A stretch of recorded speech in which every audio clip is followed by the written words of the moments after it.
Hi friends, I was driving around earlier this morning and the early voting started today in Texas on the 13th of October. And my goodness, there are lines everywhere. I've never seen lines like this today on day one of early voting as I've seen right now.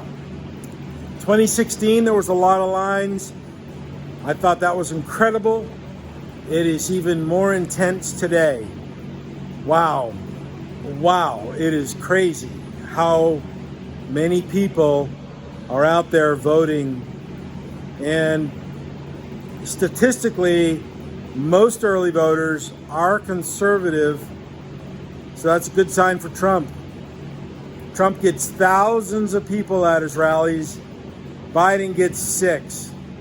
Insane. The American people are not dumb. We are turning off all of the news, newspapers, all the sources of information are being shut off because we are not listening to their lies anymore. We are putting things together. We're talking to our friends. We're analyzing what's going on. We're taking bits and pieces of what is given to us from the left-wing media and even the right-wing media, putting it all together, listening to talk radio, analyzing, thinking. We're coming up with good solutions. Trump is going to win. We're going to put these people to bed. We're going to save this republic because we are really at a bad point. Really. Good point, but also a bad point for that Biden-Harris crap. So anyways, enough of that. Let me talk about this Chevrolet, the 49 Chevrolet right here. This right here is the area that I worked on in the last couple of weeks. I've abbreviated this old existing mount. This part right here, the green, used to be the structure that went right along in here. This side is at that current situation. This side I've been working on yesterday and today. I'm reutilizing the majority of this side's original body mount. The reason I'm doing that is because this exhaust manifold right here for the right side of the engine, this LQ4, sorry about that. This exhaust manifold fits in here perfectly. I did not need to change the frame at all. It fits down in there nicely. Let me show you here. This one I had to notch the frame a little bit right here to allow this pipe to go down. And then right here, this flange, all that flange there in the pipe is all brand new. I had to make that. And I put that on yesterday and welded it all together. And it's in there. It's beautiful. It's perfect. So let me go back to what I was telling you here. Because this original mount is in the same place. I didn't change these body mounts at all like I did the other side. So these original mounts right here for the inner fender will and should still line up for the inner fenders. Now those mounts here I'll replicate on that side. All this welding is not done yet. And I've welded this to the back and I'm going to trim this in, cut that down a little bit, re-weld weld that in, dress it all down.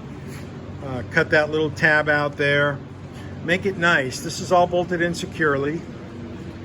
Now the reason why I went with the original here and on this side is abbreviated and a little bit smaller of a footprint is because this master cylinder assembly is going to go right here, thereabouts, I'm not exactly sure where, and all the brake lines that come out of it are going to be down in here. and it's going to be occupying this space. Also in here is going to be the steering shaft. I'm not sure exactly where, but I wanted to have as small of a footprint as possible coming off of the body so I can accommodate the power brake booster, the master cylinder, the brake lines, and the steering shaft, because what's going under here is the rack and pinion, which I have back there. So here's the accelerator pedal assembly with the throttle position sensor. This is going to go in here. I'm not exactly sure where yet, but I'm going to sit up in here and judge where to put it. I've got the steering shaft for this car, but I may not utilize it. I may use the steering shaft that came off of the 2003 Chevrolet truck and then change the steering wheel with the original steering wheel or something close to it to give it that more of a nostalgic feel. So this is all uncharted territory for me. It's just doing what I feel is best after consulting and reading and talking to some people and weighing it out in my mind, doing wargaming, figuring it out. You know, what would look best? How would I want mine to look? And how would I want mine not to look? You know, all those things matter.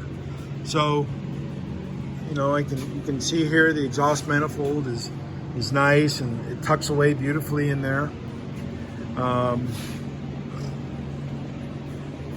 And I'm looking forward to mounting the inner fenders. Those are them, and they're going to need a little bit of work.